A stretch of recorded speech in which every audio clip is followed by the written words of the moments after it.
स्वामी काय देत असतील तुम्हाला, तर तुम्हाला बुद्धी देतात.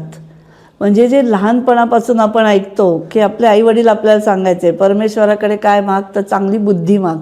तर चांगली बुद्धी, रोज काही आपल्याला चांगली बुद्धी असतेच आपल्याकडे. योग्य वेळेला योग्य बुद्धी आपली चालणं हे परमेश्वराचं काम असतं. तेवढा 1% आपल्याला परमेश्वर लागतो. कारण तुमचा जो अभ्यासक्रम आहे तो एवढा वास्ट आहे की तुम्हाला असे 2-2 तास देवाच्या पुढे बसायला मिळणार नाहीत. आणि मी ते कधीही मानणार नाही की 2 तास बसून तुम्ही त्याच्यापेक्षा अभ्यास करा. देव तुमच्या अभ्यासात आहे. तुम्ही फक्त 5 मिनटं त्याला नमस्कार करा. देव तुमच्या बरोबर आहे. तो तुम्हाला बुद्धीत मिळतो. नेहमी देवाला कुठे मागायचं हे आपल्याला कळलं पाहिजे. तर UPSC आणि MPSCच्या मुलांसाठी मी हे सांगेन, तुम्ही स्वामींना तुमच्या बुद्धीत मागा की माझ्या बुद्धीत तुम्ही राहा. मग ती बुद्धी तुमची चांगली चालेल आणि तुम्हाला कुठे ना कुठेतरी त्याचा फायदा नक्कीच होणार आहे.